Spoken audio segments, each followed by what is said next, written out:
என்னை தேடும் இறைவனே, உம்மை நாடி வருகிறேன்.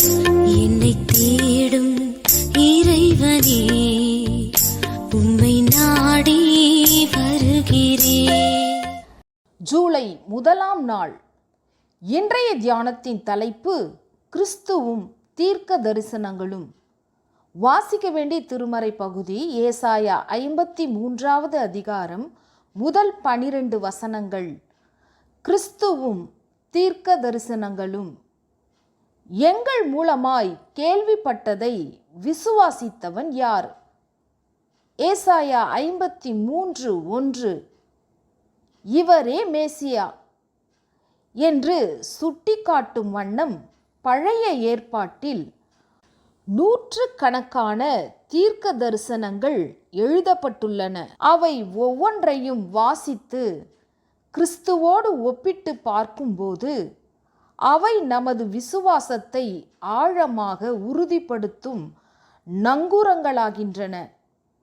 முதலாவது, ஏதேன் தோட்டத்தில் ஆண்டவர் இரட்சிப்பின் அடிப்படை திட்டத்தை ஆதியாகமம் 3:15 கூறுகிறார். அதன்படியே ஸ்திரீயின் வித்து சிலுவையில் சாத்தானின் தலையை நசுக்கினார். அவர் ஒரு கன்னியின் வயிற்றில் பிறப்பார். ஏசாயா 7:14. அவர் யாக்கோப்பிலிருந்து தோன்றுகிற விடிவெள்ளி நட்சத்திரம். என்னாகமம் 24:17. மேசியாவின் எலும்புகள் ஒன்றும் முறிக்கப்படுவதில்லை. சங்கீதம் 34:20. ஈசாயின் கிளை பரிசுத்த ஆவியை பெற்றுக்கொள்வார். ஏசாயா 11:1-2. மரணம் ஜெயமாக விழுங்கப்படும். ஏசாயா 25:8. மேசியா பெத்லகேமிலே பிறப்பார். மீகா 5:2. அவர் கழுதையின் மேல் வருகிற ராஜா. சகரியா 9:9 போன்ற நூற்றுக்கணக்கான தீர்க்க தரிசனங்கள் பழைய ஏற்பாட்டில் உள்ளன.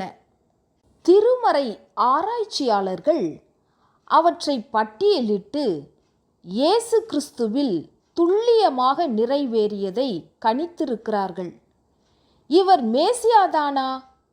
இவர் மூலம் எனக்கு ரட்சிப்பு உண்டா? இவரை பரிபூரணமாக விசுவாசிக்கலாமா என்று விசுவாசத்தில் சிறு சந்தேகங்கள் வந்தாலும் அவற்றை நாம் நிவர்த்தி செய்து கொள்ள வேண்டும். ஆய்வு வேதாகமங்களில் இவற்றிற்கான ஆதாரங்கள் கொடுக்கப்பட்டிருக்கின்றன.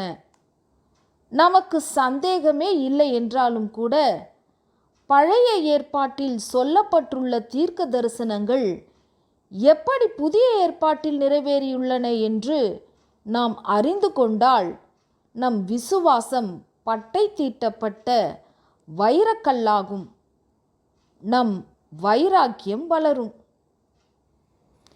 இவர் மேசியாதானோ என்றறிய தீர்க்க தரிசனங்கள் உதவுகின்றன. நம் ஐயங்கள் மறைகின்றன. இவர் மேசியாதானோ என்றறிய தீர்க்க தரிசனங்கள் உதவுகின்றன.